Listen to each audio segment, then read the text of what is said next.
And there's intimacy on the radio, and there's naturalness on the radio that can never be replicated on TV. The marvelous resurgence of radio as a political force in this country. News-related radio programming is evolving. There's a huge hole in our dialogue that can be filled by the synthesis of traditional radio and the freedom that comes from a live podcast. You're about to experience Cowboy State Politics live. Here we go.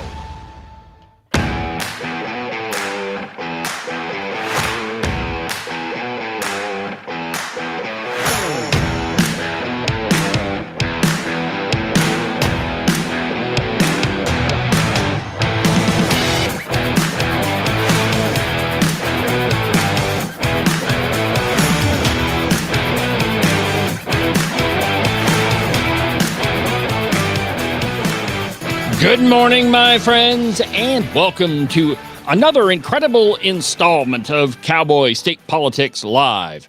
From very high above, all the puerile and vacuous bombastic twits in the Wyoming mainstream media, this is Cowboy State Politics. I, of course, am your illustrious host, David Iverson, firmly and permanently ensconced behind the silver Cowboy State Politics microphone and broadcasting to you from the base of the Bighorns at the Cowboy State Politics studio in Sheridan, Wyoming. Good morning, my friends, and welcome to the program. Happy Monday. It is great to be back in the studio for the morning show, or not the morning show, for Cowboy State Politics Live. You know, I spent a week working on Christine, the lovely Christine's hair salon, and we made some extraordinary progress, but I can tell you one thing for certain. I suck at doing drywall mudding. I'm just not good at it. I've never done it before, and that's where we're at. So worked on drywall all last week. Well, and, you know, hanging drywall, putting up studs, that sort of thing. But we're to the point where we're mudding everything, and boy, do I need some lessons. So anyway, I took a week off of the program, but now I'm back. So I'll be working afternoons in the salon, which hopefully we'll have her ready to roll here in the next couple of weeks or so. But anyway, good to be back. And there is a ton that I've missed while I've been gone. No, I've been keeping track of what's been happening. You know, you got to listen to something in the morning. But one thing I do not want to listen to is the Cowboy State Daily Morning Show. I'm telling you, my friends, I listened to about 2 hours of that thing yesterday, and it was all I could handle. And I guess maybe it's just my own bias. You know, you tend to think that the work that you do is far better than anybody else's. And, you know, I know that we put out a quality product here at Cowboy State Politics, and I know that I work hard at it. And I know from the audience reaction that, you know, that it's the work that I do is well received. But I'm telling you, that morning show guy, one of the main things that irritates me, it always has, about morning shows is people who think they need to exaggerate their voice. And it comes out sounding something like this. Well, I'm here at the car wash, and I've got a lot of interviews lined up with people who drive everything from Teslas to Yugo. Stay with me. And it just continues on in that ridiculous voice. And that's what that guy sounds like. And then there are really long pauses in between his thoughts. And I guess maybe that's just how he got used to doing the radio. But anyway, I'm telling you, my friends, it was torture. And I'm just going to have to keep an eye on it. I mean, the guy, he wasn't all that political in the Friday show that I watched, but he did talk about Liz Cheney.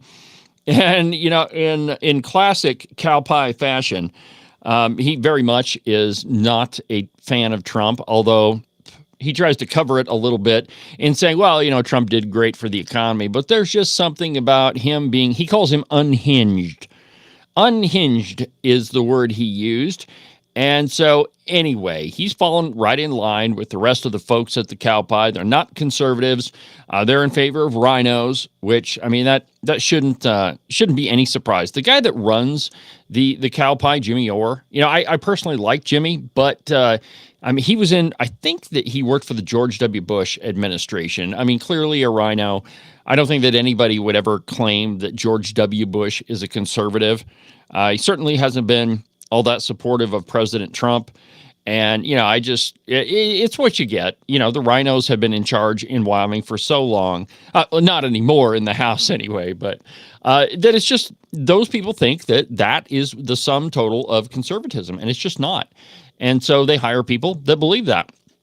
On the podcast this morning, which will be posted directly after I finish the morning show, or the Cowboy State Politics Live. God, I keep getting those two confused. Anyway, it'll be published right after I finish this show, and that's what it's about. The Cow Pie Morning Show, and how they're not conservative, and I've got a lot of evidence to back that up, as if you really need any evidence. I mean, all you got to do is pay attention to listen and, understand what you're reading, and you'll figure it out. And the biggest question, and this is the only one that you need to ask, is name one article can you name one article where the cow pie was critical of any of the redcoats? So the Dan Zwanitzers, the Bob Nicholas, Steve Harshman, Chicom Som, Albert Sommers, any of those guys. Can you name one article in which the cow pie was critical of any of those guys? And the answer to that is no, you can't. There hasn't been one. I pay pretty close attention to it, and I would love for them to come out with an article just so that they can prove me wrong. And in turn, I can prove everything that I'm saying about them. But anyway, name an article that they've been critical of one of the conservatives. And that's pretty much like every single one of them. It's right wing, hard right wing. It's the narrative that Trotsky has been using for the last, 2 or 3 years, however long he's been employed at the cow pie. But they're not conservative, and they hate conservatives, and they're all in favor of the rhinos. On the podcast, I talked briefly about a study that was done by Honor Wyoming, looking at over 500 articles written by the cow pie, and how the support or the coverage, that positive coverage that you're given, is directly proportional to the money that B. Wayne Hughes has given to different candidates. If he gives you money, man, you got a solid 100% chance of getting favorable coverage on the cow pie. Now, on the other side of things, if he hasn't given you money, well, then, there's no reason for them to play nice. And so they're continually critical of that. So anyway, that's what's on the podcast. I think it's pretty great. There's some good sound in there from the Cow Pie Morning Show. On today's program, I've just got kind of a smattering of the news. There's a couple of really important articles, and I've got some sound bites for you. And so let's just get into it. And the first thing I've got for you is from the Daily Caller. And this one is entitled, Colorado Goes After Election Questioning Grandmas Harder Than They Do Violent Criminals. And this shouldn't surprise anybody. This is typical of the Democrat Party. They want to prosecute anybody that questions the legitimacy of Joe Biden's administration, and they'll go after them with the full force of law.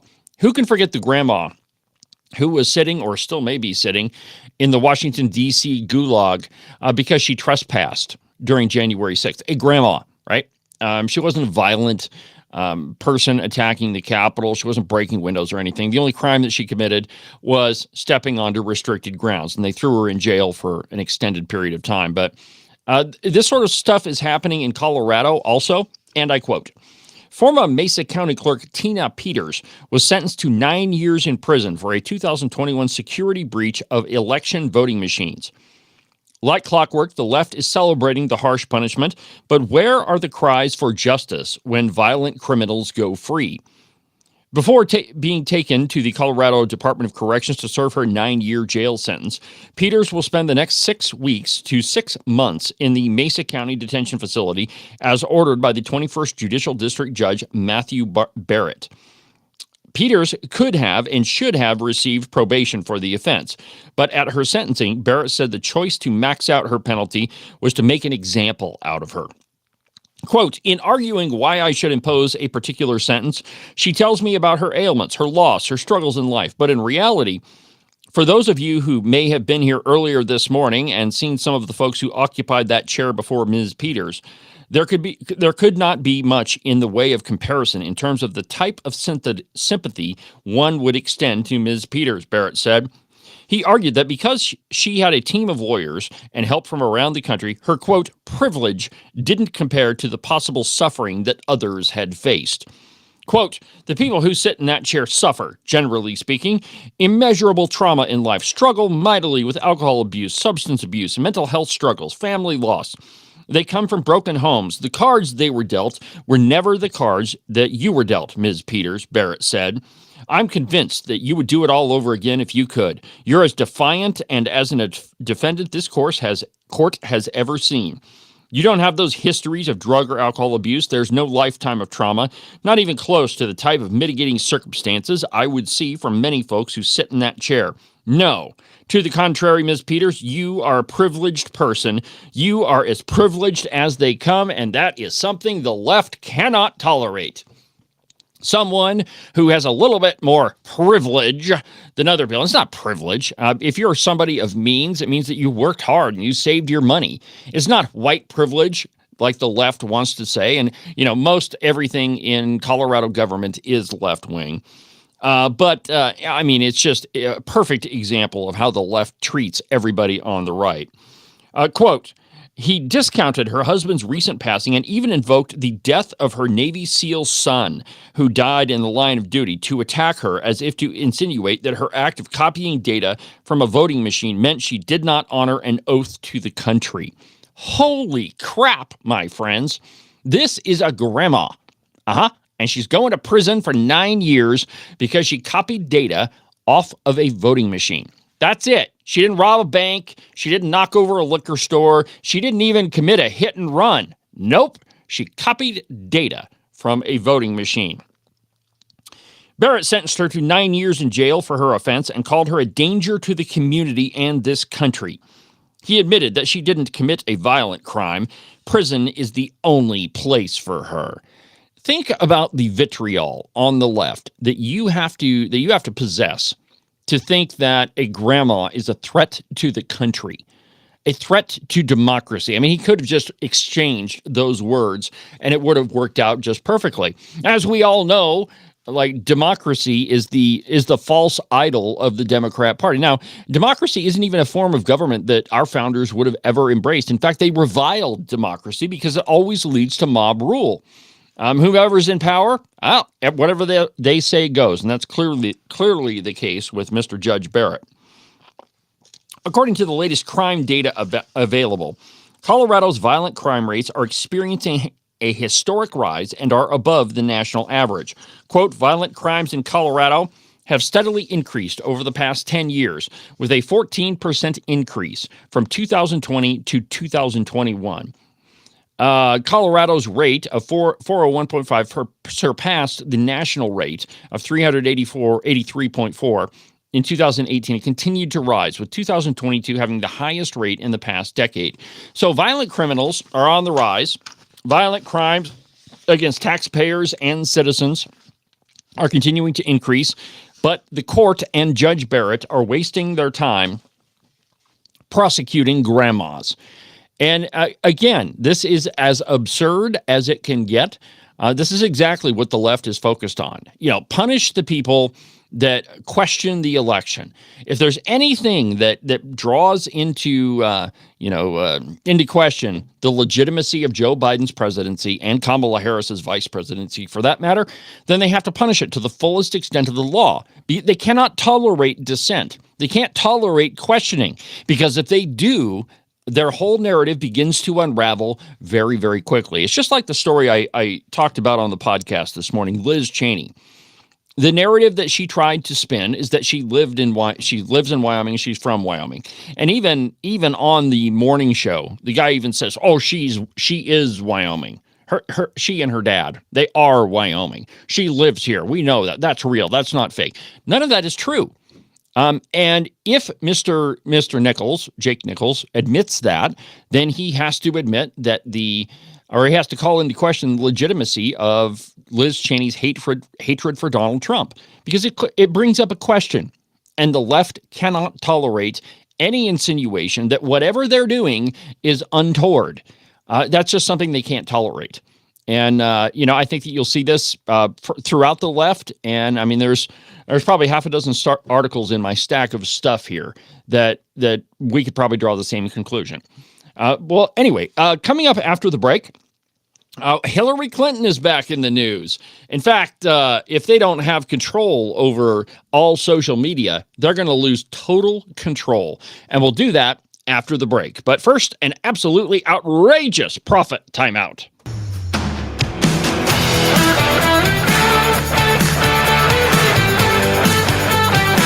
You can listen to Cowboy State Politics live every Monday through Friday at 9 a.m. on the Independence Network. You're not going to find a better source of news, entertainment, and commentary than on Cowboy State Politics Live.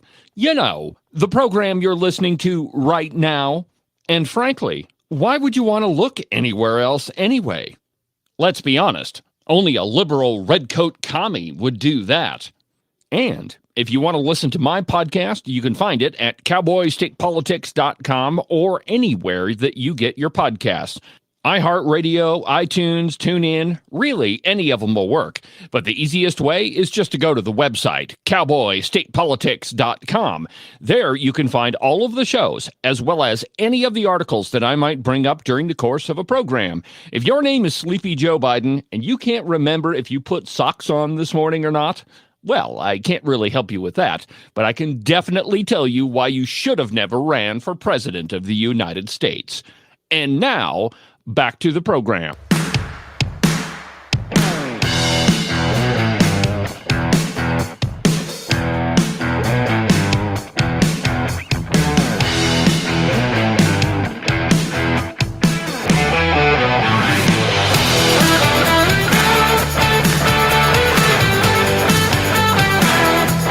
Welcome back to the program, my friends. David Iverson behind the silver Cowboy State Politics microphone, Wyoming's conservative voice. Welcome back to the program. And I have to tell you, my friends, I have missed you. You have no idea how much it means to me that you listen to the program and that you interact with me. It's a great privilege. So thank you very much for listening. I definitely missed you while I was putting up drywall and getting myself covered in drywall mud. I'm terrible at that. And, I'm really hoping that I get some lessons today from dear old Dad. He's been doing this a long time, so maybe he can straighten me out. Anyway, back to the news. Hillary Clinton, this woman will just not go away.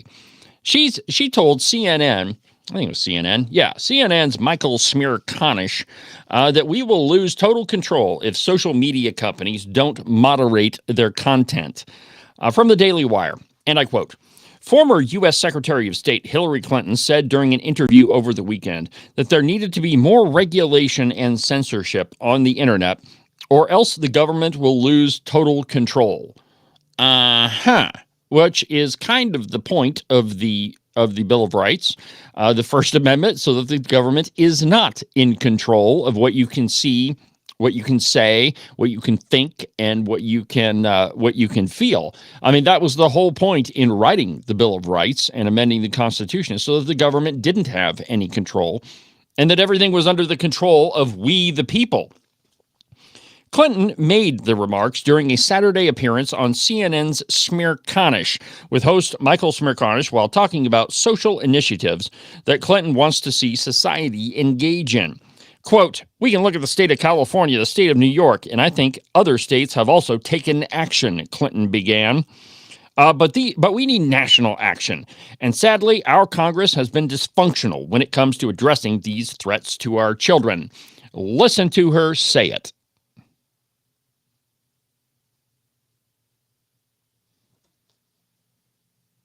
Maybe we can listen to it. Let's see here. Oh, hold on a minute. We'll get to that soundbite here in just a second. So anyway, she's talking about how, that if we do not have total control over what's happening on the internet, what people are saying, then, and really what she means is that the narrative is not going to be allowed to continue.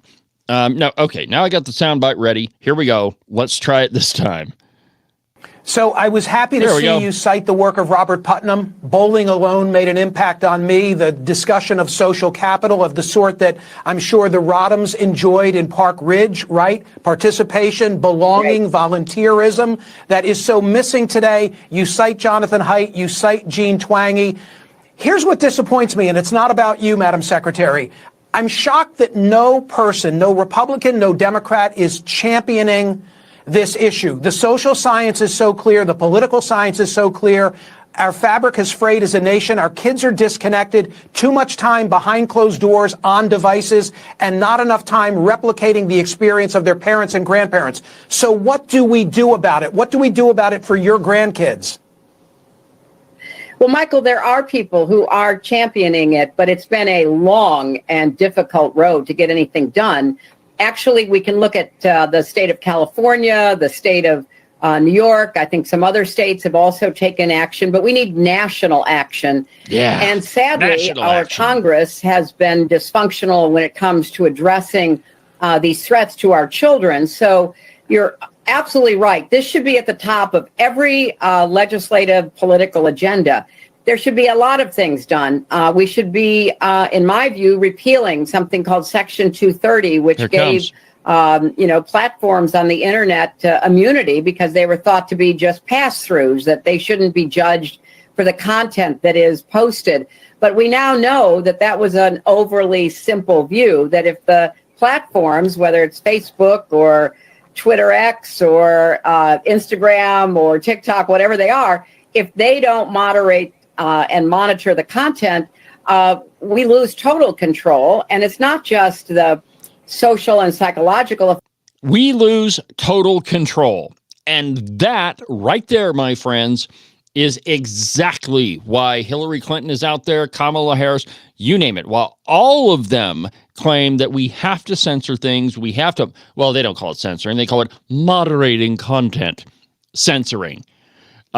But if they don't, they will lose control of the narrative because they can't have any dissent. And this is something that, and a lot of people, they say that I'm being hyperbolic when I make this comparison. But really, the modern Democrat Party or the modern leftists, they bear a lot of similarities to other leftist movements in other countries. And it seems that anytime you have socialism or communism, you cannot tolerate dissent. Because if you have dissent, then it's going to be exposed that that your plans, that your ideas of how things work, they just don't work in the real world.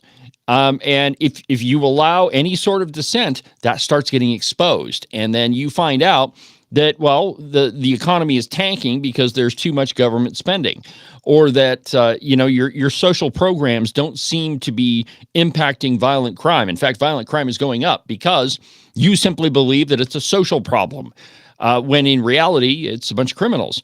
And so if there's ever a suggestion that there's any sort of dissent whatsoever, the left has to censor it. That's why they have such a tight grip on the media, because if there is dissent, it will quickly become, I don't know, the word I'm looking for is like realized, maybe. People will realize pretty soon that everything that they've been told is a bunch of bullcrap, that none of it works.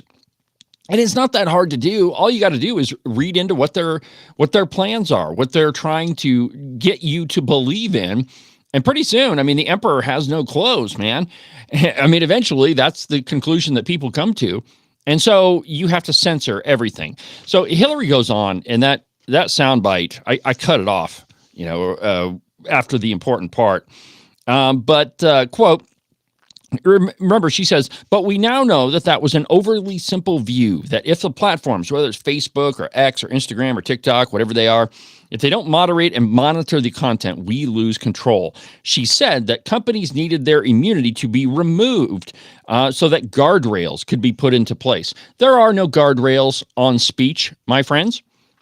that the really, when it comes to free speech, the only right that you do have is to be offended. If you don't have that right, then you really don't have a right to free speech. We have to tolerate the things that we disagree with, that frankly, that we disagree vehemently with, the things that we might even revile. Even though the Ku Klux Klan and white supremacists have some really terrible ideas, they have a right to say those also. And if you have a free marketplace of ideas, the theory being that bad ideas, racist ideas, sexist ideas, homophobic ideas, those will kind of float to the bottom of the pile. And then it is the more, I don't even want to use the word evolve, but the better ideas, I guess, those tend to rise to the top. They become more popular. And if you have a free marketplace of ideas, those, I guess I would call it peripheral ideas, those ideas that are on the fringes, the white supremacists, the sexists, the homophobes, whatever, those ideas tend not to be of the majority opinion because they get exposed being ridiculous, as being, exactly what they are. So you don't need any government involvement. Free speech takes care of itself. And in reality, we don't need less speech. We don't need censorship. We don't need moderation. We need more speech. And that's why, during the morning show, if you were listening, while I was kind of piling on the Cow Pies morning show, the reality is I believe we need more of that. We need more voices in the marketplace of ideas so that I have more material, right? That I have more things to go after and to explain to you why some of these things work, why some of them don't, while some of them are absolutely misguided. So more speech, not less speech. And, one of the items that Jake Nichols mentioned in his Friday broadcast, which, by the way, that was painful. It was like nails on a chalkboard listening to that guy. But anyway, one of the things he said is, well, you can't cry fire in a crowded theater. That's not true. That quotation comes from Oliver Wendell Holmes, who was decidedly on the left. You absolutely do have a right to yell fire in a crowded theater, but you are responsible for what happens later. If by saying fire in a crowded theater, you provoke a riot, well, then you are responsible for everything that happened afterwards. And so, yeah, you do have a right to say that, but you're also responsible for the results of your actions. And that works the same way with all of your other rights. You have a right to do a lot of different things, but you're also responsible for them. With rights come responsibilities. And if you don't have responsibilities in connection with those constitutionally God-given rights, then you don't really have any rights at all, because you can't use judgment to exercise them. And so, when Hillary Clinton says we need to moderate content, really what she's saying is we need to censor people.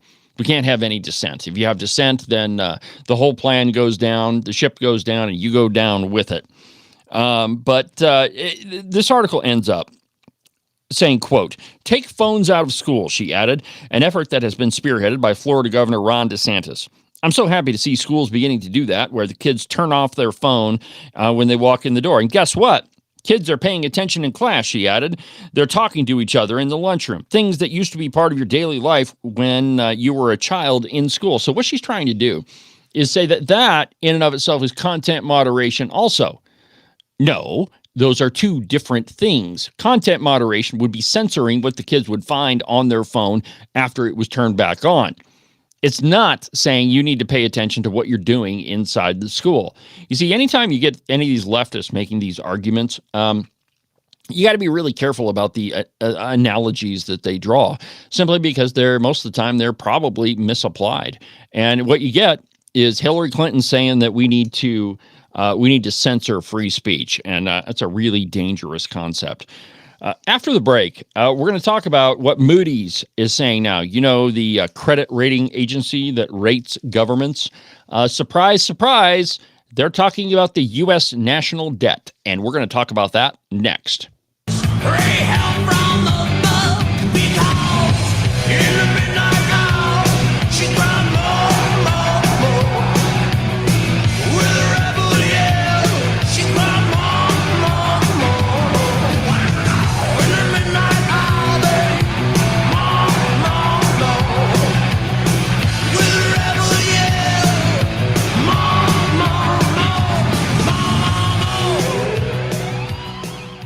It's spring in the Cowboy State, or as Albert Summers likes to say, spring-ish. Time to get the motorcycle out of the garage, time to go up the mountain, time to get outside and tromp around. And when you're doing that, you still want to make sure that you take care of your feet. The best way that you can do that is order a pair of Kenai boot socks from the Buffalo Wool Company. I know, your mama always told you that wool socks are only to be worn during the winter. But times have changed, my friends. The Kenai boot socks from the Buffalo Wool Company will not only keep your feet nice and toasty warm, they'll keep them cool and dry in the summer. Trust me, these are the most incredible socks that you're ever going to put on your feet. To get you a pair, go to their website, thebuffalowoolco.com. You're definitely not going to be disappointed. Wyoming is one of the most sought-after places to live. There's a lot of people that want to move to our great state. And if you're thinking about selling your house to one of them, you need a real estate agent that you can trust. That agent is Rebecca Bextel at Compass Real Estate. She's lived in Jackson for almost 20 years and has her fingers on the pulse of the real estate market. Last year, she sold almost $25 million worth of property. So if you're thinking of buying or selling, give Rebecca a call. Her phone number is 307-699-3519. I've never felt the freedom like I do. I feel stronger every day, don't you? Well, I can show you how. A new day, a new way. Watch out, I'm only gonna get stronger. A new day, a new way. Watch out, I'm only gonna get stronger. A new day, a new way. Watch out, I'm only gonna get stronger. A new day, a new way.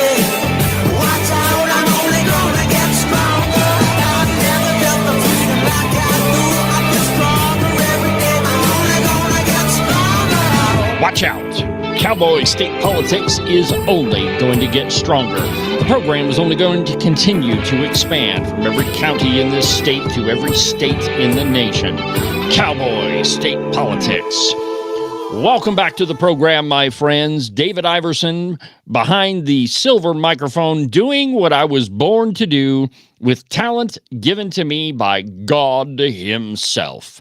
It's absolutely true, my friends. We should be very, very thankful for the talents that we're given, and I am using them today and each and every day in the studio. Well, not last week, because I was hanging drywall, which apparently is not one of my talents, but sitting here talking to you is.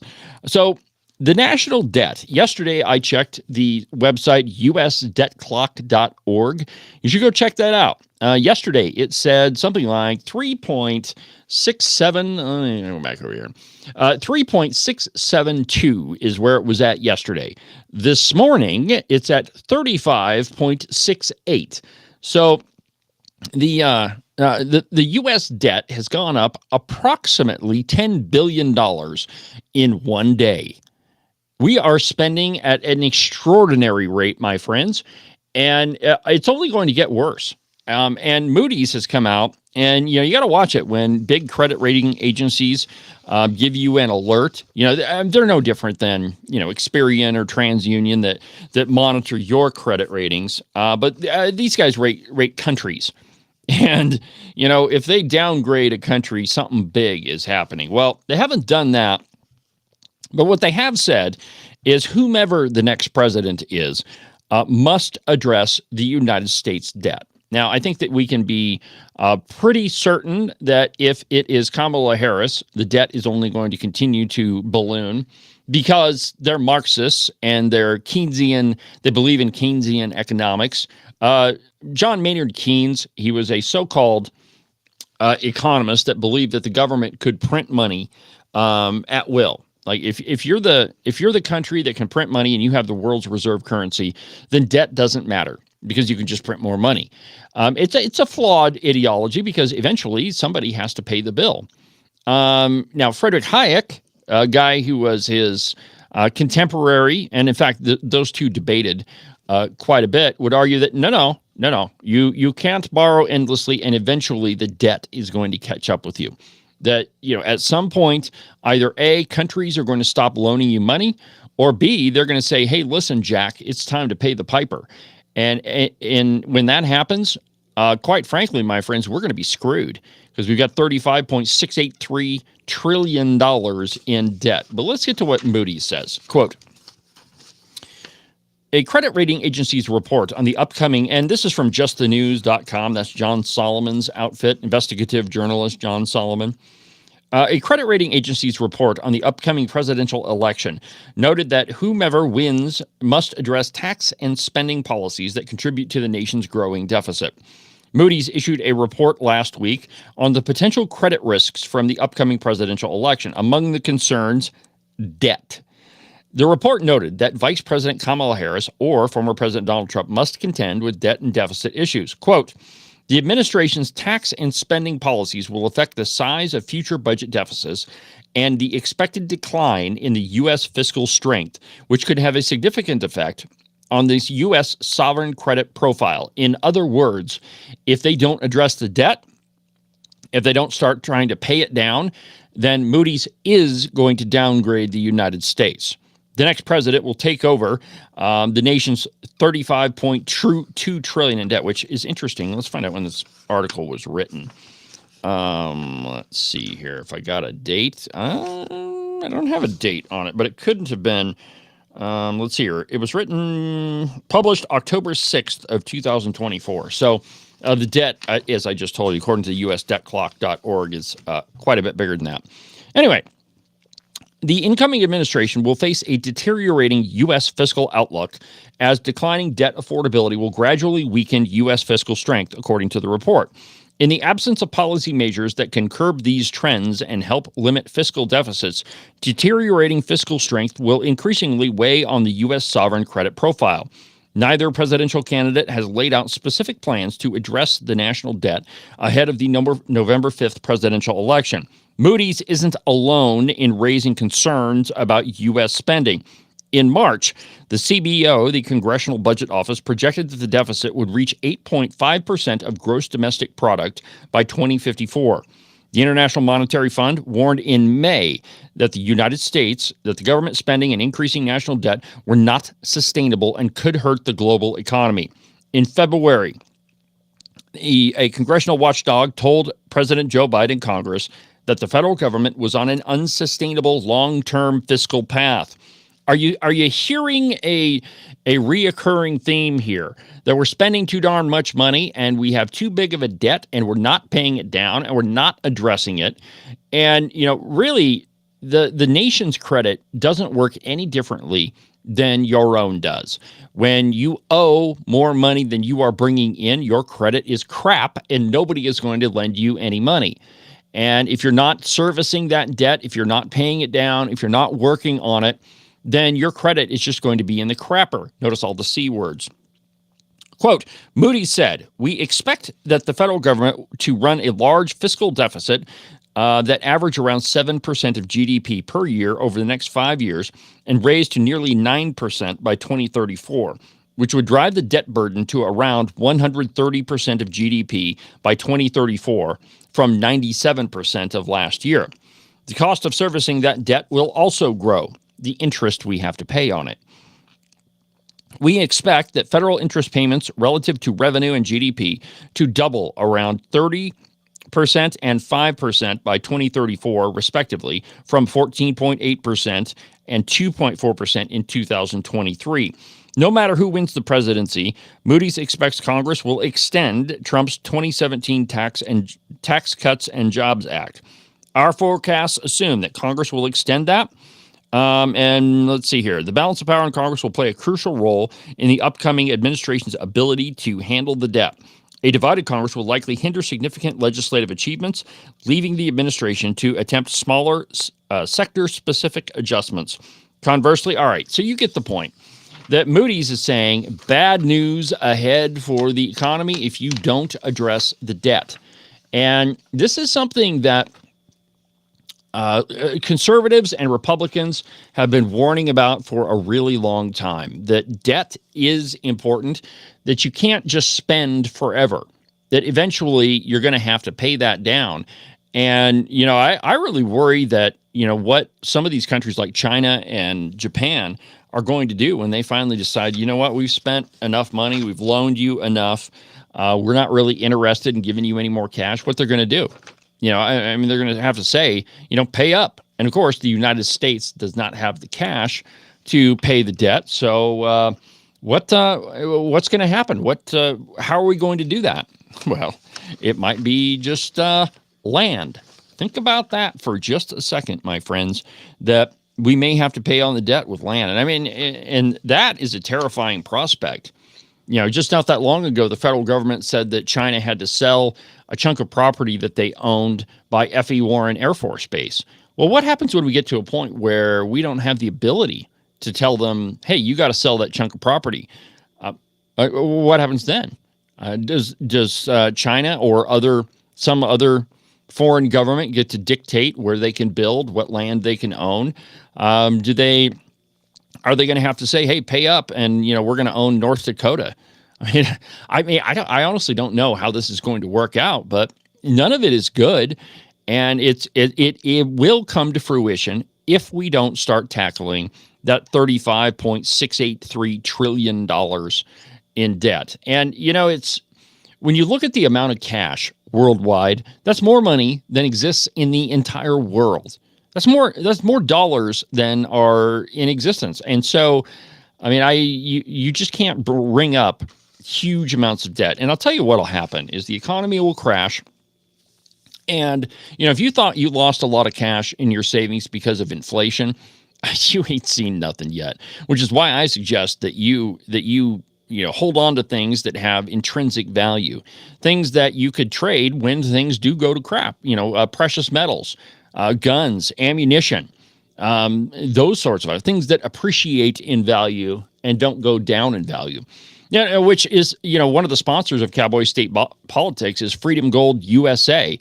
They are basically the working man's gold outfit.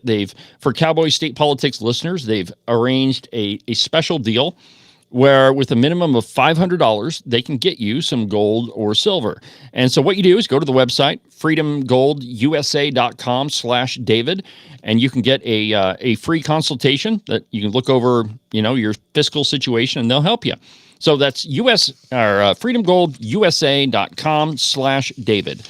Go check it out. I'm sure that you've heard of this story that the federal government or the Biden administration spent a whole crapload of FEMA's money on migrants, and now they're running out of money to address the hurricane. And just think about the level of incompetence here for just a second. FEMA's job is to handle large-scale emergencies like a hurricane, and we just started hurricane season, and they're out of money. And it shows you the incompetence or the arrogance of that branch of the government. And it could just be that they really don't care about handling any of these emergencies. But now there's a video out of Karine Jean-Pierre flip-flopping on whether or not FEMA funds were used for migrants. And I quote, White House Press Secretary Karine Jean-Pierre appears to have flip-flopped on whether or not FEMA resources were used for migrants as Americans slammed by Hurricane Helene try to recover in the aftermath. During a recent press conference, Jean-Pierre apparently denied the agency's resources were going to help migrants, according to Fox News. I guess it was Fox News Sunday. When a reporter said, quote, former President Trump is accusing the Biden administration of using FEMA funding to support undocumented migrants. How is the White House responding? Jean-Pierre answered, quote, it is just categorically false. It's just not true. It's a false statement. The fact of the matter is the Washington Post fact checker did a piece and a headline recently, just moments ago and not too long ago, and the headline was, no, Biden didn't take FEMA relief money to use on migrants, but Trump did. I'll leave it right there. So remember, anything that Biden is doing, they accuse Trump of. And so if Karine Jean-Pierre is up there emphatically denying something, you can be assured that it absolutely happened. The only difference this time is there's video saying the opposite. And take a listen to this. It's just categorically false. No, Biden did not take FEMA relief money to use on migrants.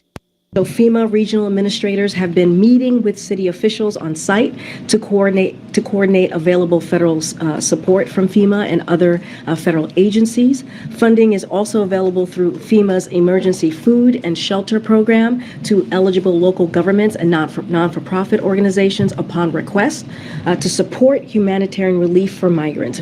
For migrants. And there you have Karine Jean-Pierre admitting it. Yup, they did take federal dollars that were supposed to go to disaster relief, and they gave them to illegal immigrants.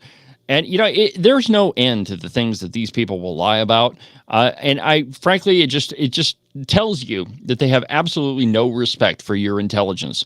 They think that the average voter is just stupid, and they will believe anything that comes out of their mouth, which at this point, there has been enough stuff on Kamala Harris, going back and forth, flip-flopping, that you shouldn't really believe anything that Karine Jean-Pierre or Kamala Harris or, God help us, Tim Walz are saying.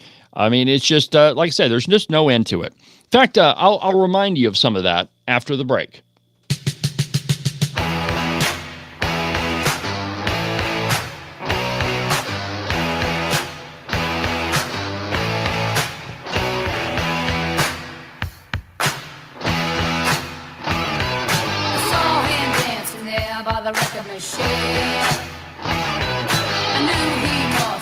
About 17, he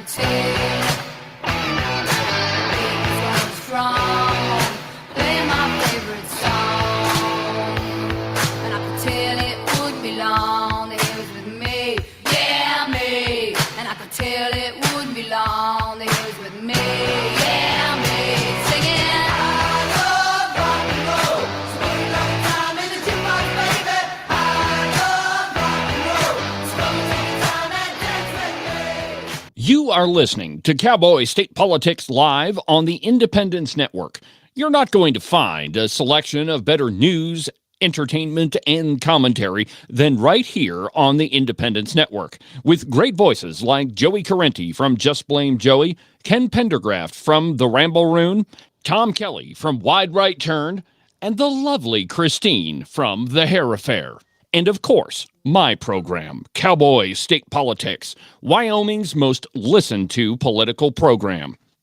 Also, don't forget to check out the articles section at the website, independencenetwork.us. It's loaded with op-eds, commentary, and news from all around the Cowboy State. You can listen to the Cowboy State Politics podcast anywhere that you get your podcasts. iHeartRadio, iTunes, TuneIn, really any of them will work. But the easiest place is just to go to the website, cowboystatepolitics.com. There you can find all of the shows, as well as any of the articles that I might bring up during the course of a program. That way, if your name is Joe Biden and you can't remember if you had your pudding today, well, I probably can't help you with that, but I can definitely tell you why you should have never ran for president. And now, back to our program.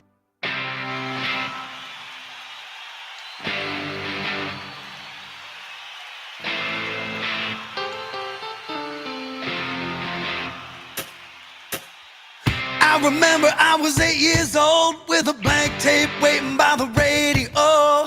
Come on, man, play Back in Black. I wanna play it back on repeat. I remember Panama City, long nights with a girl named Christy. She took me down to the Paradise City, then up on Cripple Creek. Still something about a guitar cranked up, head banging to the beat of the bass drum. Still something about a sold out show in the second row with your girl on your shoulder. Still something about raising a cold beer when the lights go down and the crowd cheers. From Delta Soul to Abbey Road, sweet child to sweet home. Still something about rock and roll, rock and roll. Still something about rock and roll, rock and roll. I saw a Journey in the big Coliseum. No dancing, no lip syncing. I tell you this, don't fight the feeling. Welcome back to the program, my friends. David Iverson, Cowboy State Politics Live, documented to be almost always right 99% of the time, a record that nobody else can come close to. It's because I back up what I'm saying, my friends, facts and data. And the truth is, you shouldn't believe a word that comes out of my mouth either. If you try to say, because David said so, you're going to get laughed out of the room, which is why I give you the sources to everything that I'm talking about so that you can go look it up and you can know these arguments to be true. You don't have to listen to me. Go read it for yourself. Find out what's true and what's not. Don't take my word for any of this stuff. Question with boldness, as Thomas Jefferson said, even the very existence of God. Question everything and find out what the truth is for yourself. Speaking of truth, nothing that comes out of the Biden-Harris administration or the Harris administration, or however you want to characterize that, nothing that comes out of their mouth is the truth. And at this point, I don't think that they could claim anything as fact. And I believe that I've got the right montage here, but let's go ahead and listen to this. This one I called Everything About Kamala Harris. Check it out. So these are some of the ways, but we've got to increase the corporate tax rate. We also have to increase taxes for the top 1%. And that part of that is going to be about repealing that tax bill that they just passed. And also looking at estate taxes are going to have to go up. But yet, of course, there were the naysayers, and they said, of course, well, how are you going to pay for that? That's what I heard.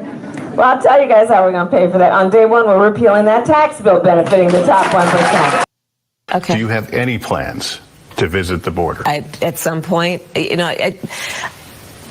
are going to the border. We've been to the border. So this whole thing about the border, we've been to the border. We've been to the border. You haven't been to the border.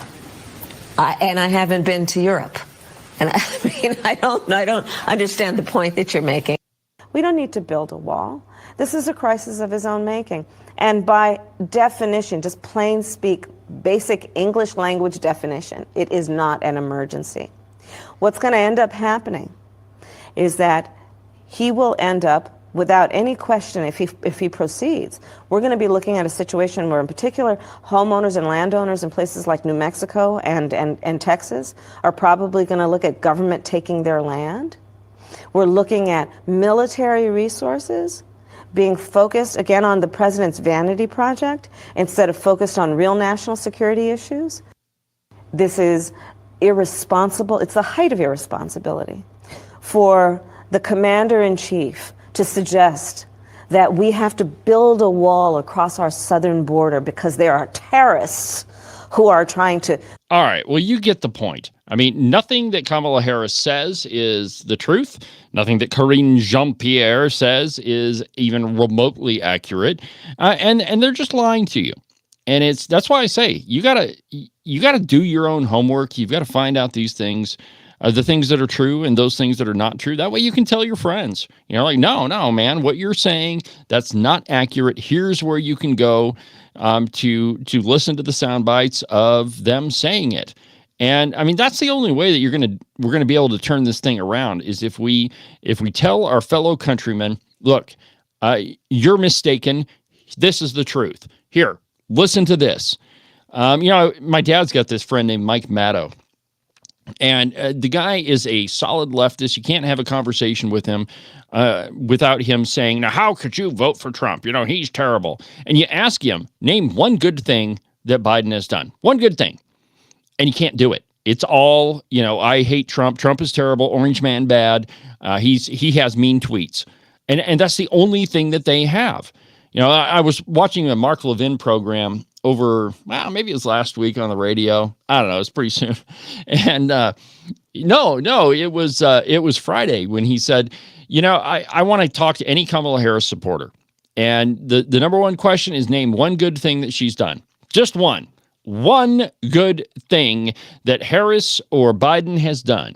Now, I can think of, in all fairness, I can think of one good thing that Joe Biden has done, and that's the price of insulin. Now, unfortunately, it's all price fixing, but it's good for me. It's bad for the country, but the lower the cost of insulin. But other than that, I can't think of a single thing. And I certainly can't think of anything that Kamala Harris has done that's been even remotely good for the country.